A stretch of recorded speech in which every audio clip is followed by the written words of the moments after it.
Halo semuanya, balik lagi nih di channel YouTube aku, Risma N. Rahmawati. Di seri Obama kali ini, obrolan bersama Risma, aku sudah mengundang dua mahasiswa luar biasa. Jadi topik kita hari ini adalah tentang mitos atau fakta bahwa mahasiswa yang ikut organisasi nilainya itu atau IPK-nya pasti anjlok. Ada dua mahasiswa, Mbak Zahra dan Mbak Santi ini berpendapat bahwa mahasiswa yang ikut organisasi nilainya itu buruk. Benar nggak mitos itu? Enggak, saya tidak setuju, Bu. Nggak setuju ya. Kalau Mbak Santi kira-kira setuju nggak? Tentunya tidak. Tentunya tidak. Kenapa ya? Karena begini ya. Mahasiswa itu ketika duduk di bangku perkuliahan banyak hal-hal yang bisa dieksplorasi.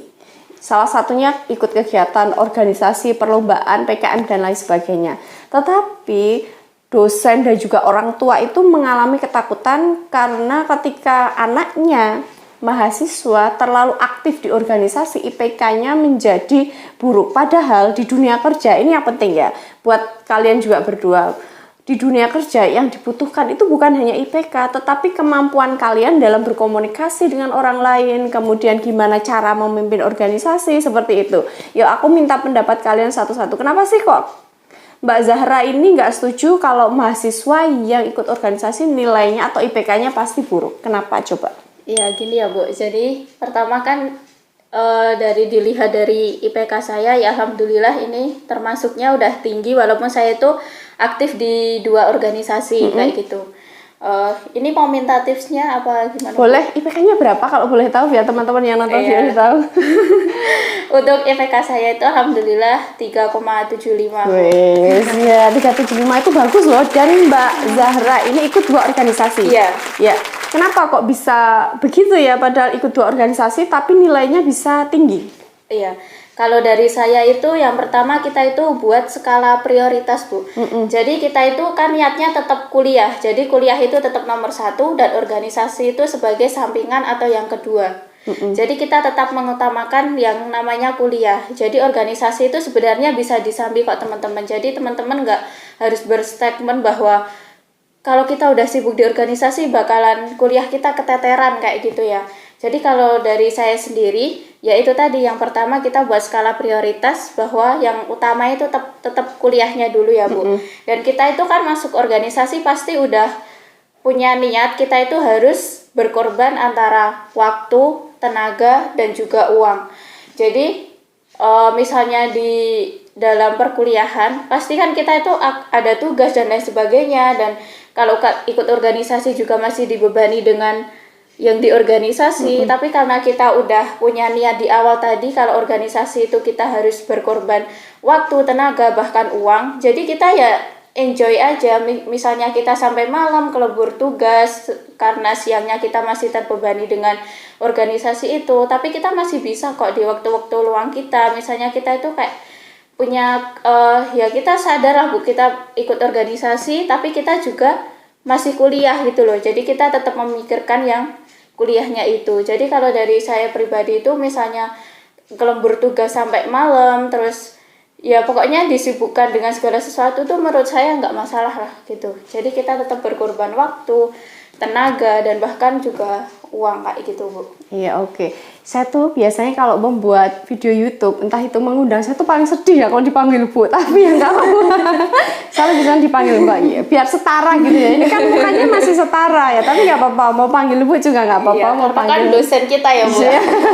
Mau panggil Mbak juga, saya lebih senang ya. Kalau Mbak Zahra alasannya tadi ya, skala prioritas. Jadi prioritasmu adalah kuliah, organisasi juga tetap harus jalan, tetapi yang harus diutamakan adalah tetap kuliah. Kalau Mbak Santi sendiri? Kalau dari saya paling penting itu kita harus bisa manajemen waktu.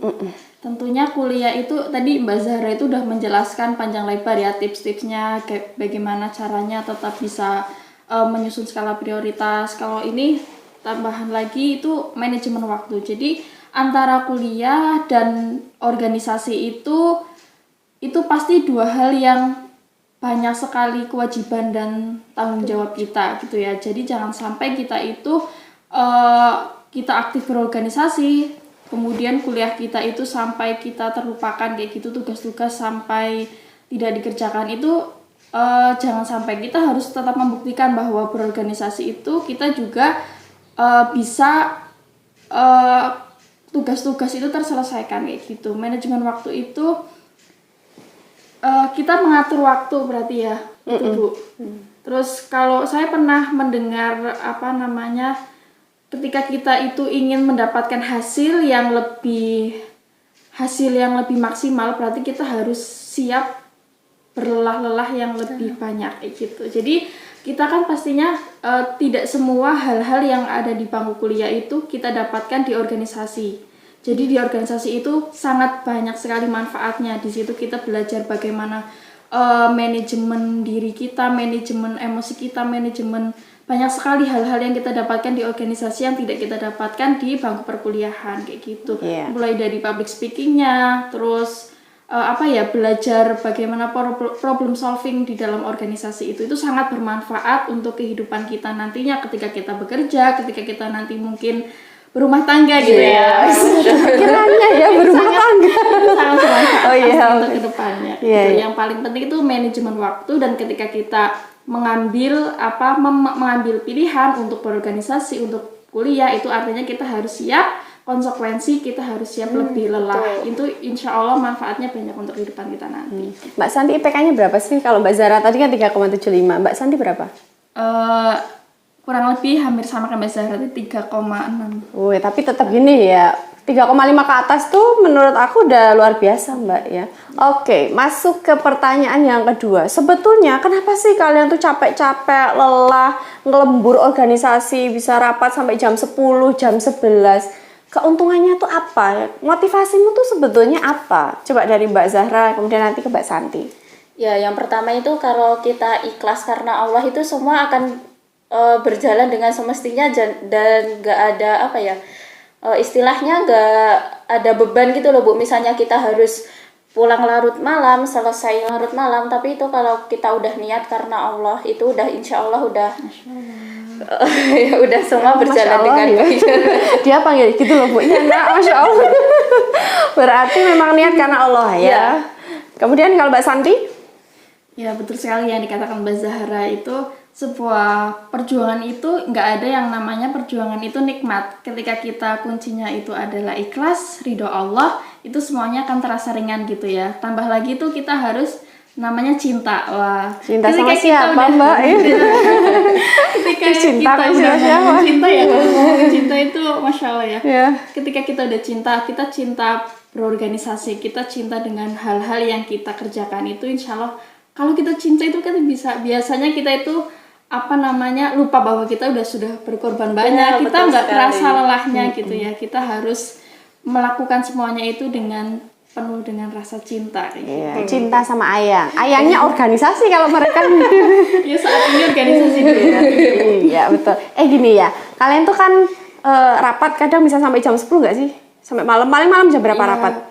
Sampai malam. Kemarin kan pleno 1 itu Bu, sampai setengah 11. Terus gini, respon orang tua tuh gimana? Kalau ini ngekos apa rumah sendiri? Ngekos Bu.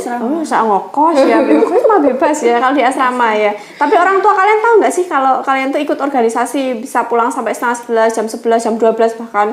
Kemarin tuh mahasiswa ibu ya di ekonomi tuh dia rapat sampai jam 12 malam. Kira-kira orang tua tahu nggak? Kalau dari pengalaman dulu ketika masih waktu zaman SMK gitu ya Bu, kita memang sudah sering, tapi nggak sampai malam dibandingkan perkuliahan itu.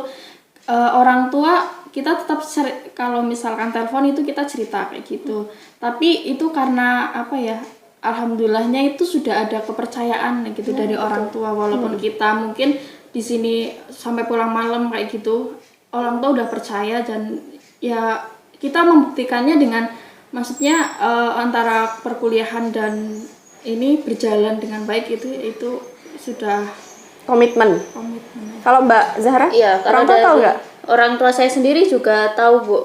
Jadi emang ya sama sih kayak Mbak Santi. Jadi orang tua saya itu udah percaya sama saya bahwa ya kita kalau pamit di organisasi emang kadang itu keperluannya emang sampai malam gitu ya. Tapi kan orang tua udah percaya sama kita, jadi ya kita buktikan bahwa kita ya itu emang benar-benar di organisasi kayak gitu. Jadi orang tua sudah nggak menaruh curiga lagi misalnya pulang malam kayak gitu Bu. Kalau aku jadi orang tua, sebetulnya lebih sedih ketika mahasiswa itu yang tipe polanya kupu-kupu ya. Kuliah pulang, kuliah pulang. Aku pribadi itu lebih senang kalau mahasiswa itu aktif begini. Karena nanti dia itu sudah, gimana ya, dia itu sudah bisa terbiasa berinteraksi dengan orang lain. Dengan orang yang baru ketika nanti di dunia kerja, nggak shock. Tapi kalau mahasiswa yang cuman kuliah pulang, walaupun IPK-nya tinggi, ingat ya, perusahaan itu tetap nanti membaca riwayat hidup kamu. Oh, ini anak apa sih ya kegiatannya waktu di kampus? Oh, alah ternyata ini adalah mahasiswa ahli rebahan. Cuman pulang aja ya. Kuliah pulang, rebahan di kos. Kemudian, karena kalian pernah sampai malam rapat, ada nggak sih sampai marah-marahan antara ketuanya sama sekretaris, ribut-ribut gitu, pernah nggak? Ada nggak sih? Kalau dalam berorganisasi itu yang namanya konflik itu pasti Pasti ada. ada. Pasti ada. Itu sangat kewajaran kalau menurut saya. Iya. Justru ketika tidak ada konflik itu justru kita tidak belajar di situ. Ya, tapi maksudnya konflik yang benar-benar sampai di luar organisasi. Ayo tadi ini ya nyerang aku waktu di forum. Kira-kira ada nggak dibawa keluar? Oh, enggak sih Bu, kalau Nggak sampai ada. kayak gitu. Enggak. Enggak ada. Oke, berarti masih persaingan yang sehat ya? Iya. Nggak sampai yang Tidak terlalu gontok-gontok. baper. Nggak baperan. Ya. Nah itu juga penting karena sebagai mahasiswa itu jangan dikit-dikit baper ya sama iya. dosen. Mbak kok ini ya, kok terlambat terus baper, besoknya nggak masuk. Sama teman organisasi lah kok baper. Jangan seperti itu, nanti akan menurunkan semangat hidupmu tersendiri. Kemudian apalagi nih yang belum ditanyakan, ini nih, karena IPK-nya 7,5 ya, 3,75 dan 3,63. Kira-kira kalian tuh belajarnya kapan sih? Organisasi loh sampai malam. Kalian tuh apakah kelelawar? Manusia tidak tidur? Tidurnya pagi, nanti kalau jam malam malah melek ya. Kapan sih belajarnya? Dari aku dulu ya. Iya. Ya kalau dari aku tuh ya tergantung, bukan organisasi kita juga nggak full seharian full gitu organisasi lah. Di waktu yang luang misalnya kita nggak lagi ngurusin organisasi ya di waktu-waktu itu kita bisa ambil buat belajar. Tapi kalau misalnya kepepetnya dalam sehari itu kita nggak ada waktu luang buat belajar ya setidaknya malam itu kita mesti ada waktu buat belajar ya. Kita kan udah saya jelasin di awal tadi ya, misalnya kita organisasi itu kita harus rela berkorban apapun lah. Kadang itu ya tidurnya kurang gitu pun juga sering Bu kayak gitu. Kalau tidurnya kurang sih nggak apa-apa ya Mbak ya. Yang penting ininya jangan kurang. Iya. Kirimannya jangan sampai kurang, nanti kalau aduh berbahaya. Kalau Mbak Santi sendiri kapan sih waktu belajar? Kalau saya itu cenderung tipe yang belajarnya itu di tempat udah sepi gitu Bu. Oh, iya. Biasanya itu kalau pagi hari, kalau misal sebelum subuh itu dan nanti pada subuh dilanjut itu waktu-waktu yang otaknya lagi masih fresh gitu. Encer, ya? Ya itu Bu. Pagi, kalau malam setelah mengerjakan tugas itu sebelum tidur sedikit-sedikit. Belajar. Saya malah pikirannya melayang ya sama Mbak Santi ini. Satu ini Bu, kalau belajar itu pengennya ke tempat yang sepi, gak ada orang lah. Kalau kuburan gimana Mbak? Ya itu kan sepi ya. Apakah menjadi salah satu tempat yang menarik dirimu untuk? Tidak harus Iya, tapi di kos ya, di asrama ya? Iya. Di asrama. Kan ada. Kemudian hening, nggak boleh ada suara apapun, kamu konsentrasi gitu ya. Iya. Tapi begini kok, cara tipe belajar masing-masing itu nggak bisa digeneralisasikan. Misalnya Mbak Santi dan Mbak Zahra tipenya tadi udah cerita. Tapi kalau teman-teman yang nonton video video kita ini ya bertiga, mungkin punya pola belajar tersendiri ya silahkan. Karena setiap orang tuh punya kenyamanannya sendiri, polanya tersendiri. Ada yang senang belajar malam. Kalau aku dulu waktu ini Mbak, nggak pakai ini ya. Bu Risma tuh nggak pakai saya karena biar lebih akrab ya. Aku tuh dulu kalau kuliah waktu S1 dan S2 tipe belajarnya itu malam. Jadi tidur dulu. Jam 9, jam 10 tidur, nanti jam 1 biasanya bangun. Nanti sampai jam 3 tidur dulu, nanti jam 1 sampai jam 3 ngerjain, tidur, bangun subuh baru bangun. Jadi setelah belajar tuh harus ada tidurnya. Subuh, azan, kemudian sholat, nah itu nggak tidur lagi, tapi harus ada tidur. Kalau dari jam 1 sampai subuh itu nggak kuat matanya ya, dan juga aduh lelah banget. Tapi paling efektif memang sebelum subuh itu juga ya, saat subuh itu juga efektif. Ketika pagi-pagi kita baru bangun tidur, fresh belajar. Bagi teman-teman yang sedang nonton video aku, kalian tuh kalau belajar kapan sih? Bisa komen ya di bawah. Oke, pertanyaan yang terakhir untuk Mbak Zahra dan Mbak Santi. Ketika kalian rapat sampai malam itu ada peristiwa yang horor atau seru atau lucu atau menarik ya sih kira-kira biar teman-teman di sana juga wah ternyata tantangannya ikut organisasi itu bukan hanya soal IPK yang harus bertahan bagus tapi juga ada pengalaman lucu menarik dan juga unik. Ada nggak sih dari Mbak Zahra sendiri? Oh, kalau dari aku pernah Bu. Itu. Gimana tuh? Ini belum ketawa ya. Berarti ini pengalaman lucu, iya, bukan horor. Ini bukan horor. Tapi ini juga rapat sampai malam. Itu kita kan ini pas kampus lagi ada pembangunan, jadi itu gerbang yang di farmasi itu udah ditutup. Jadi gerbang utama. Jadi kita nggak bisa keluar. Gerbang yang bisa dibuka itu gerbang di ada sih yang FKIP ya. FKIP ya. Itu jam berapa itu? Jam berapa itu kalian Itu terkunci? udah jam 10 kayaknya Bu. Kan itu biasanya gerbang emang udah ditutup ya. Terus akhirnya itu kita keluarnya lewat emperan FKIP Bu. Lewat emperan apa? Yang buat jalan kaki. Iya, yang buat jalan kaki. Jadi motornya lewat situ. Oh, motor. Itu kan mau naik ke emperannya itu kita nggak bisa langsung naik gitu karena agak tinggi ya Bu. Jadi dinaikin motor itu nggak bisa, kita harus pakai kayu. Jadi buat naik itu, untuk di situ ada kayu buat lewat buat naik gitu loh Bu. Jadi motor. Jadi harus Terus naikin motornya digendong apa ditanggul? Ya enggak, untungnya kayunya kuat ya Bu. Jadi buat itu naik dibuat kayak dibuat jembatan ya kayaknya. Biar kita bisa lewat situ. Tapi kalian jongkok apa jalan ini? Jalan? Apa naik motornya dinaikin? Motornya dinaikin. Oh, motornya dinaikin. Jadi jam 10 kekunci. Iya, kekunci gerbang di utama. iya. Kemudian lewat jalan alternatif agak jauh nggak itu? Ya lumayan ya. Yang buat jalan kaki biasanya. Iya, biasanya tuh jadi buat jalan kaki, enggak Bukan buat buat motor. Bukan, enggak buat itu motor. sempit banget berarti Sempit itu. banget tuh. Tapi untungnya motornya nggak ini ya. Nggak kecepit jalan Nggak, itu. iya, Berarti masih bisa di lewat. FK itu tuh bukannya cuma satu badan orang ya? Iya, kecil Satu banget badan itu. kan? Iya. Satu badan orang. Tapi untungnya motornya apa sih? Motornya itu Kecil. Supra. Oh, kalau yang sekarang model sekarang tuh yang gede kan Gede, ya. Ada yang iya. gede, mah itu kayaknya nggak bisa itu ya. Model-model NMAX itu nggak bisa masuk kayaknya ya. Iya. Tapi kalau Mbak Santi sendiri gimana tuh? Ada pengalaman ini nggak? Ada horornya nggak sih Mbak? Horor nggak ada.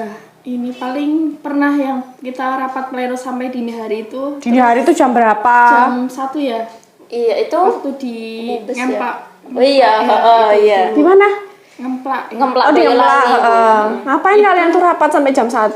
Itu rapat pleno ya, selesainya baru sekitar jam 1. Terus kan di asrama udah ditutup, saya nggak enak mau buka, minta tolong yang di dalam. Asrama Itu- tempat tidurmu ya? Iya, kan ada ibu juga. Akhirnya ini saya nunggu di depan gerbang sampai sekitar jam 3. Itu sih paling nggak lucu ya. Tapi ya kayak lebih ke Ya, menantang sih. Ya enggak sih menurutku ya. Ya ampun kamu dari jam 1 di luar sampai jam sampai jam 3. 3 lah kok bisa dibuka itu? Iya, itu kan biasanya kalau di asrama itu pada sholat tahajud. Sholat, Itu pas jam waktu 3. itu baru buka HP. Oh, alah begitu.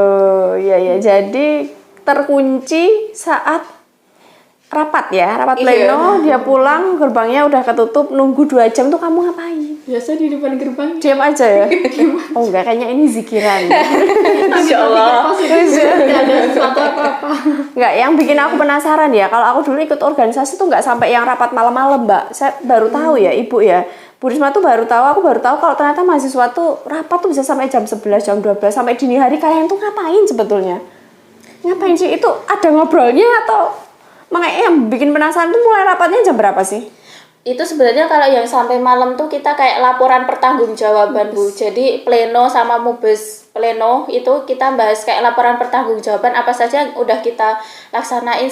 Kalau pleno 1 selama setengah periode, kalau pleno 2 itu setengah periode terakhir. Kalau mubes itu secara keseluruhan. Jadi nanti per bidang itu laporan apa aja sih yang udah mereka laksanain selama 1 periode itu lah.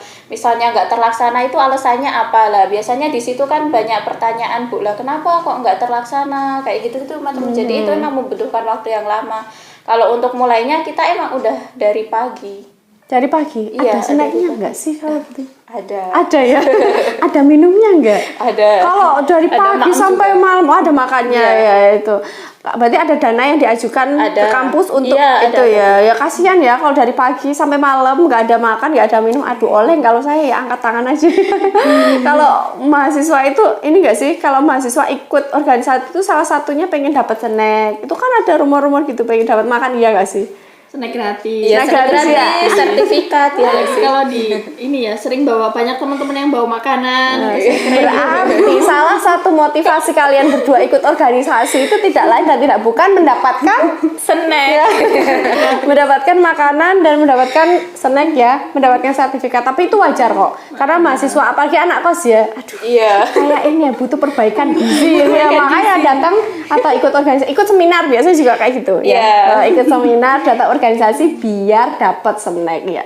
Aku juga pernah kok di masa-masa itu waktu S1. Jadi ya menurut Ibu Risma ya udah wajar aja nggak apa-apa. Iya itu bonus. Tapi kan kita juga ada kontribusinya kegiatan itu, Iya, betul nggak sih? betul. Ya. Kemudian terakhir nih, sesi terakhir, kalian ada pesan nggak sih buat teman-teman yang nonton video kita bertiga? Kira-kira dengan tema kita hari ini kita bisa membuktikan ya, kalian terutama, bukan Bu Risma, kalian bisa membuktikan bahwa ikut organisasi itu nggak membuat IPK anjlok atau turun bebas. Ada tips atau ada pesan buat yang nonton video kita? Ayo. Oh iya, dari aku dulu ya. Ya itu tadi kan udah banyak dibahas nih, teman-teman kan banyak stigma bahwa ikut organisasi pasti IPK-nya turun. Lah itu udah ada buktinya dari kita ya, bahwa kita sombong nih ya. kita ikut 2 organisasi tapi masih bisa. Ya tadi kan kalau aku dari skala prioritas, kalau dari Mbak Santi dari manajemen waktu. Lah itu sangat diperlukan ya, itu sangat penting gitu, kayak gitu ya. Tadi udah itu aja sih bukan dari aku. Mbak Santi ada nggak? Iya, ya. Tambahan lagi lah. Tadi kan tipsnya itu tadi sudah. Terus ini tetap luruskan niat dan jaga keikhlasan, itu yang paling penting biar semuanya itu terasa nikmat aja, tidak dijadikan beban dan semuanya bisa berjalan dengan lancar itu. Saya tuh kalau ngelihat Mbak Santi, aku kalau ngelihat Mbak Santi tuh aduh adem, cocok menjadi ibu yang baik ya, keibuan. Insya Allah. Saya pikir tadi pesannya gini, saya pikir waktu terakhir pesannya kita kan sibuk organisasi, sibuk kuliah, barangkali ada yang nonton ya mau ta'aruf dengan kami. Saya pikir pesannya itu, ternyata manajemen waktu dan juga luruskan niat. Luruskan Gitu. niat. Oke, terima kasih untuk Mbak Santi dan juga Mbak Zahra udah datang ke video ya, ke video Bu Risma di seri Obama Obrolan Bersama Risma. Nantikan video-video aku selanjutnya tentang mahasiswa, tentang kampus, dari materi, dari kita ngobrol asik-asik. Terima kasih yang sudah nonton video aku dari awal sampai dengan akhir. Sampai jumpa. Terima kasih.